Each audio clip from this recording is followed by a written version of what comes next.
ድብድባቸው ነው ማለት ነው የሚል ኔጌቲቭ የሆነ ሀሳብን ሲያስተላልፉ ነበረ። እግዚአብሔር ይመስገን ያው በቻልነው አቅም እኛም ነገሮችን በፍቅር እያቀረብን መረዳት ላለባቸው ሰዎች ስናስረዳ ነበረ።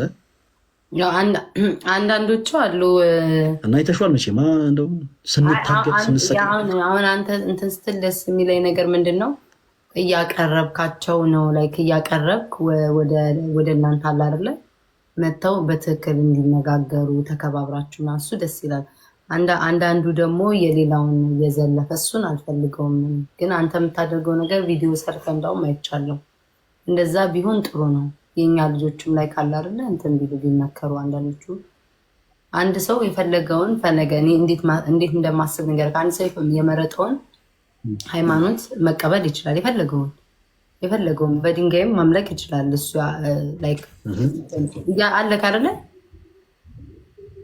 አለክ ነበር ድንጋይ ያድነኛል ብሎ አንድ ሰው ካመነ በድንጋይ ማምለክ ይችላል። ግን ምንድነው የቤተክርስቲያን ስርዓቱን ግን ጥሰው የሚናገሩ ከሆነ ምናምን ግን አግባብ ባለው መልኩ ስለ ቤተክርስቲያን የሚያውቁ እውቀት ያላቸው ሰዎች በትክክል ያስረዱ ጥሩ ነው። እንደዛ ብዬ ነው የማስበው። አንዳንዶቹ ላይክ በስድብ ምናምን ይናገሯል ቤተክርስቲያን ነው ትክክል ነገር ስናገር ያየው ከአቅርበ ነው የምትላቸው። አራው በጣም አንዳንድ ጊዜ ያው ሁሉም አንቺ ባየሽው ልክ ነገሮችን አይረዳም። አንድ የተወሰነ ነገር ልንገርሽ በዚህ ላይ ቅርብ ጊዜ ፕሮቴስታንት የሆኑ ወንድምቶቻችን በዚህ አጋጣሚ በክርስቶስ ፍቅር እንወዳቸዋለን። ፕሮቴስታንት የሆኑ ወንድምቶቻችን ከመካከላቸው አንድ ራሱን ነብይ ብሎ የሚጠራ እዩ ጩፋ የተባለ ግለሰብ የቤተክርስቲያናችን ስርዓት እያበላሸ ነው እና ደግሞ እኛን በቃል አይደለ ለቤተክርስቲያናችን ጥሩ የሚሆን ነገሮችን እያደረገ ስለሆነ ሊታገድ ይገባል ብለው የነሱ አሁን የኛ ልክ የቤተክርስቲያናችን የበላይ ውሳኔን የሚሰጠው አካል ሲኖዶስ እንደሚባል ሁሉ እነሱ ደግሞ በራሳቸው ካውንስል አላቸው እና ያ ሰው በካውንስል ደረጃ ድረስ እስኪታገድ ማለት በጣም ብዙዎች ለፍተዋል፣ ተከራክረዋል። እንዲህ አይነቱን ነገር ፕሮቴስታንት ወንድምቶቻችን መብታቸውን ሲያስከብሩ የቤተክርስቲያናቸውን ስርዓት ሲያስከብሩ የትኛውም ኦርቶዶክሳዊ ጣልቃ አልገባም። ማለት እዩ ጩፋን ትናገሩትና እዩ ጩፋን አንድ ፕሮቴስታንት ያሳግደውና ባንክ እንደው እንቅስቃሴው ይከልከልና ምናምን አላለም። ለምን? ይሄ ፕሮቴስታንት ወንድሞቻችን መብታቸውን የቤተክርስቲያናቸውን ስርዓት ማስከበር ማለት ነው። እና ፕሮቴስታንት ወንድምቶቻችን እንዲህ አይነቱ መብት እንዳላቸው ሁሉ እኛም ኦርቶዶክሲያን ደግሞ ባለመብቶች ነው።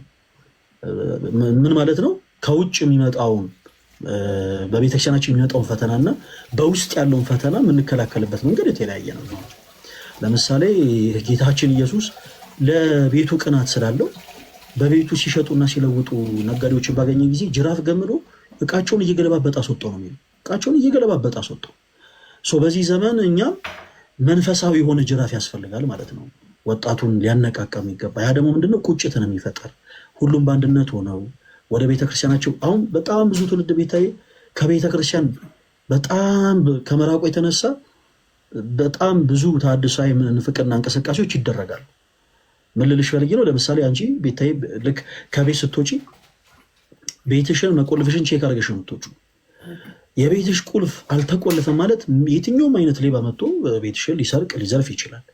በተመሳሳይ እያንዳንዱ ኦርቶዶክሳዊ ለቤተክርስቲያኑ ቁልፍ ነው። ከቤተክርስቲያኑ አካባቢ መራቅ የለበትም እና ተሐድሶ ምንፍቅና እንቅስቃሴ ለሚሰሩ ሰዎች እንዲህ አይነት ክፍተቶችን ይጠቀማሉ። እና እኛም ደግሞ ያለው በተመሳሳይ እንዲህ አይነቱ ማህበር ፍጹም ለጭፈራ እንግዲህ ኢማጂን የእኛ ቤተክርስቲያናችን ስርዓት አላት። ከዚህ በፊት ስናወራ ነበር አይደለ? እዚህ ቤት ስናሸበሽብ እጆቻችን ከግራ ወደ ቀኝ እናደርጋለን፣ ከዛ ደግሞ እናጨበጭባለን። እንዲህ አይነት ምስጋና እንኳን ስናቀርብ በዘፈቀድ አይደለም እናቀርበው። ቤተክርስቲያናችን ስርዓት አላት። ቤተክርስቲያናችን ስርዓት አላት ስንል ደግሞ ሌሎቹ ስርዓት የላቸውም እያለን አይደለም፣ ስርዓተ ቢስ ናቸው እያለንም እየዘለፈን አይደለም። ግን የእኛ ቤተክርስቲያን ራሷን የቻለ ስርዓት አላት።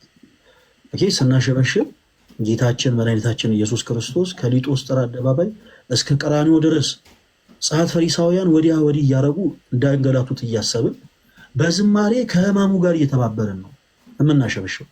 ስናጨበጭብ ደግሞ አባ ሕርያቆስ በቅዳሴው የሚፈራ ግሩም ነው፣ በእኛ ዘንድ ግን ትሁት ነው ያለው ጌታ በሰው እጅ በጥፊ መጸፋቱን እያሰብን ነው የምናጨበጭበው። እያንዳንዱ የምናደርገው አክሽን ትርጉም አለው ማለት ነው።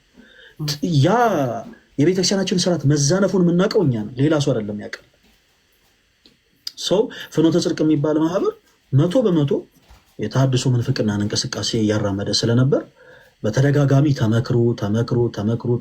ተዘክሮ አልስተካከል ያለ ማህበር ስለሆነ የደቦ ፍርድን ይሻል። የደቦ ፍርድ ማለት የደቦ ውሳኔ እና በመንፈሳዊ ዓለም የደቦ ውሳኔ ምንድን ነው?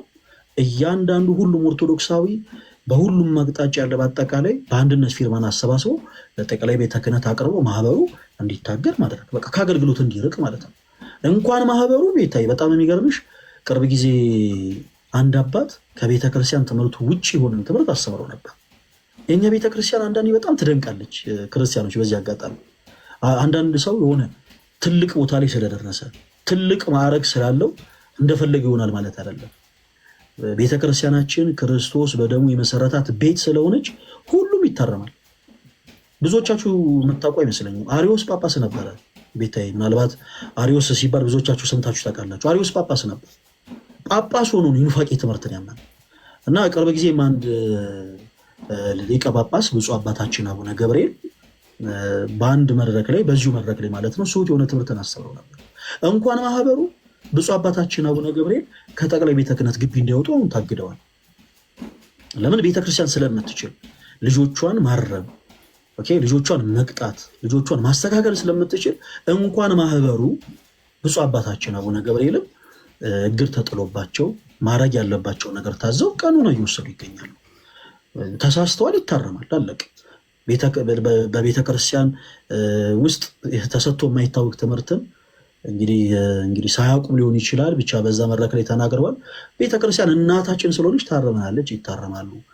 እና ፕሮቴስታንት ወንድምቶቻችን እዩ ጩፋን ስርዓት እየጣሰ ነው ብለው እገዳ እንደጣሉበት ሁሉ እኛም ኦርቶዶክሲያን መብቷለን ለማለት ያክል ነው። ብቻ ብዙ ነገሮቹን ግን ከየሻቸው የሆነ ሌላ አይነት አጀንዳ፣ ሌላ አይነት ሽፋን እያየሁ ነበር። ያው እኔ ብዙ እንትን ማለት ስላልቻልኩ ነው እንጂ እያየኋቸው ነበረ ሁሉንም። በጣም ያው አንድ ወንድማችንም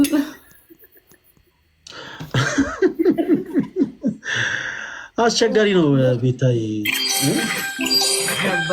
በቤት ያጽና፣ ሌላ ምንም አንልም።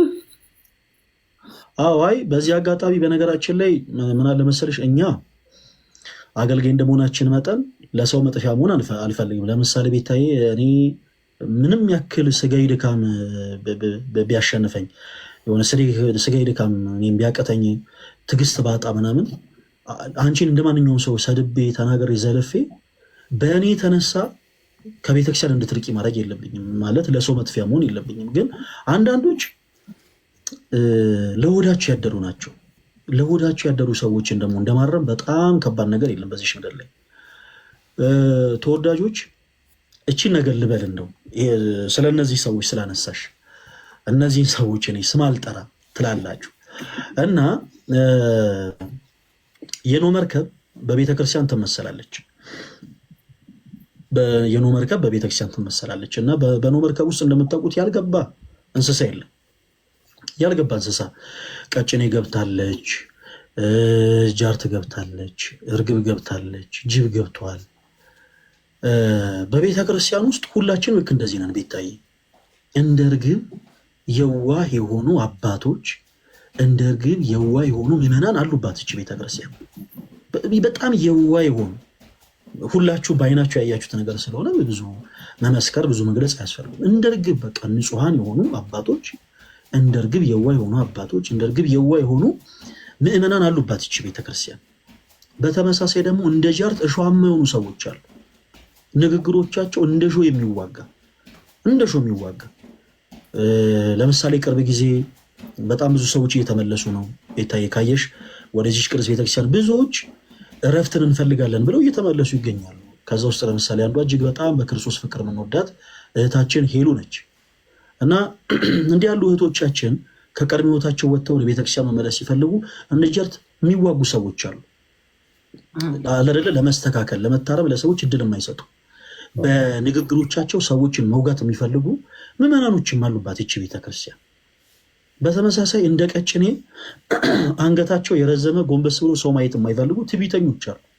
በጣም ትዕቢተኞች፣ ትዕቢተኛ የሆኑ አገልጋዮች፣ ትዕቢተኛ የሆኑ ምዕመናኖች አሉ እዚህ ቤተክርስቲያን ውስጥ ድምፃቸው ስላማረ፣ ዜማውን ስለቻሉት፣ ግዕዙን ስለበደሉት ከነሱ በላይ ማንም ምንም የሚያውቅም አይመስላቸው።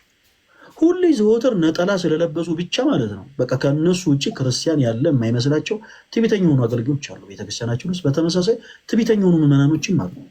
ለካህን የማይታዘዙ፣ ካህንን የማይሰሙ፣ ለምክረ ካህን የማይገዙ ትዕቢተኛ የሆኑ ምዕመናን አሉ። እንደ ቀጭን አንገታቸው የረዘመ ጎንበስ ብሎ ሰው ማየት የማይፈልጉ። በዛው ልክ ይሄን አስምሩበት፣ እንደ ጅብ ሆዳም የሆኑ ሰዎች አሉ በዚህ ቤተክርስቲያን ውስጥ እንደ ጅብ ሆዳም። የቤተክርስቲያን ዙሪያ ያለውን ነገር በአጠቃላይ ለግል ጥቅማቸው ማድረግ የሚፈልጉ ቤተክርስቲያንን ያማከለ እንጀራን መብላት የሚፈልጉ ሆዳም የሆኑ ሰዎች አሉ። ይሄ ግልጽ ነው። እንደ ጅብ ሆዳም የሆኑ አገልጋዮች፣ እንደ ጅብ ሆና የሆኑ ምዕመናን አሉ በዚህ ቤተክርስቲያን ውስጥ። በነገራችን ላይ እንደ ጅብ ሆዳም የሆኑ አገልጋዮች ባይኖሩ ኖሮ ቤተክርስቲያናችን ይሄን ያክል ለተሐድሶ መናፍቃን ተጋልጣ ባልተሰጠች ነበር። በዛው ልክ እንደ ጅብ ሆዳም የሆኑ ምዕመናኖች ባይኖሩ ኖሮ ይሄን ያክል ለሰላቢዎች ቤተክርስቲያናችን ተጋልጣ ባልተሰጠች ነበር። እና ለሆዳቸው የተገዙ ሰዎችን በእግዚአብሔር ቃል ልባቸውን ሰብሮ እንደመመለስ በጣም ከባድ ነገር የለው። ለሆዳቸው የተገዙ ሰዎች በነገራችን ላይ ልክ እንደ ሌሊት ወፍ ነው የሚሆኑት። ማለት ሁሉንም መሆን ይፈልጋሉ። የሆነ ሰዓት ላይ ሙስሊም መሆን ይፈልጋሉ፣ የሆነ ሰዓት ላይ ፕሮቴስታንት መሆን ይፈልጋሉ፣ የሆነ ሰዓት ላይ ኦርቶዶክስ መሆን ይፈልጋሉ፣ የሆነ ሰዓት ላይ ምናልባት ጆባ ዊትነስ መሆን ይፈልጋሉ። አሁን ቅርብ ጊዜ ካቶሊኩ ፖፕ አርፈዋል እና የሆነ ሰዓት ደግሞ የካቶሊክ ፖፕ ሁሉ መሆን ሊፈልጉ ይችላሉ። ወቅቱን እየጠበቁ ማለት ነው።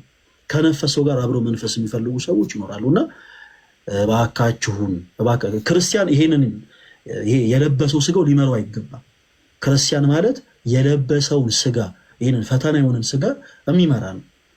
እና ንፋስ በነፈሰበት ሁሉ አትንሳፈፉ ብልህ። ይሄ መልእክት የሚመለከተው ለሆዳቸው አዳር የሆኑ ሰዎችን ብቻ ነው። አላደለ ሁሉ ምን ይባላል እንደው በተረት ቢታይ ሁሉ አማረሽን ገበያ ትውሰዳት ይባላል። እና ገበያ ታውጧት ነው ገበያ ትሰዷት በቃ በሁለቱም ይያዝ። እና እንደዚህ አይነት ሰዎች በጣም ከባድ ችግር ያለባቸው። በተቻለ አቅም እናንተም በዙሪያቸው ያላችሁት ወንድሞቻቸው በመጀመሪያ አስተሳሰባቸውን ከሆዳቸው ወደ ራሳቸው እንዲመልሱ፣ ልባቸውን በትክክል ለቃለ እግዚአብሔር አሳልፈው እንዲሰጡ የተቻላችሁን ማድረግ አለባችሁ። እና በቤተክርስቲያናችን አሁንም ጭምር እነዚህ አይነት ሰዎች ፈተናዎች ናቸው። ቤተክርስቲያንን አሳልፈው ለሰላቢ የሚሰጡት በነገራችን ልክ እነዚህ ለሆዳቸው ያደሩ ሰዎች ናቸው። አንዳንዴ ሰው ቤታቸው መጥቶ ሰብሰብ ሲል ይሄ ጭር ሲል አልወድም አይነት ሰዎች አሉ። ጭር ሲል አልወድም አይነት ሰዎች በቃ የሆነ ማንነት አላቸው፣ የሆነ ኦርቶዶክስ ናቸው፣ ግን በቃ ጭር ሲል ስለማይወዱ ማንነታቸውን ይለዋውጡታል። የሆነ ሰዓት ፕሮቴስታንት ይሆናሉ። ከዛ ከፕሮቴስታንቶቹ ጋር ሆይ ብለው በደንብ ኮይኑ በደንብ ጊፍቱ ከተሰበሰበ በኋላ ፕሮቴስታንቷም በአጠቃላይ ሰጥቶ ሲጨርስ ከዛ ደግሞ ባልተበላበት ዞር ይባላል። አይ በቃ ኢንሻአላህ እኔ በቃ አሁን ሻዳ ፈጽማለሁ ሙስሊም ሆናል ይላል። ከዛ ደግሞ ሙስሊም ወንድሞቻችንም ደግሞ በፍቅር ነገሮችን በቀናነት ከመመልከት ጊፍት ይሰጣሉ። ጊፍቱ ተሰጥቶ ካለቀ በኋላ ደግሞ ወደ ቅዱስ ቤተክርስቲያን ተመልሻለሁ በእውነት እንደ ኦርቶዶክስ ቤተክርስቲያን ደግሞ እያሉ ድራማ ይሰራሉ። እንደዚህ አይነት ድራሞች እየተደጋገሙ በአይናችን እየተመለከትን ስለሆነ ማለት ነው። እና በቻላችሁት አቅም ሁላችሁም እንደዚህ አይነት ሰዎች ለሁሉም የሚጠቅሙ ስላልሆኑ በቻላችሁት አቅም ብዙ ቦታ ባሰጧቸው፣ እንደው ምርስ ባታረጓቸው መልካም ነው። እንደዚህ አይነት ሰዎች መረሳት ይወዳሉ። መርሳት ጥሩ ነው። ካልሆነ ግን ጥሩ የሰሩ መስሏቸው በቃ አሁንም ጭር ሲል አልወድም ይላሉ። እንደውም አንድ ወንድማችን እዚህ ቲክታክ ፕላትፎርም ላይ የሆነ ሰዓት እስልምናን ተቀብያለሁ ብሎ ተመለከት ነው የሆነ ሰዓት በሳምንት ውስጥ፣ ከዛ የሆነ ሰዓት ኦርቶዶክስ ሆኛለሁ አለ፣ ከዛ የሆነ ሰዓት ፕሮቴስታንት ሆኛለሁ አለ። ጭራሽ ሰዎች የቆየ ቪዲዮ አምጥቶ ሲያሳዩ በጣም ነው ግራ የገባኝ። እንደ ፍቅር ሲዝም እንደ ደምሳሽ ማለት ነው ነብይም ነኝ ብሎ ያውቃል። ለካ ይሄ ሰው ነብይም ነኝ እኔ ነብይ ከእግዚአብሔር የተላኩ ሰው ነኝ። እባካችሁ አዳምጡና በእውነት እግዚአብሔር አምላክ ይድረስለት ለዚህ ሰው፣ እግዚአብሔር አምላክ ይድረስለት። እኔ ብዙ አታሶሉ እናንተ ሰዎች ከባድ ነው ያለው ነገር ከባድ ነው። ምን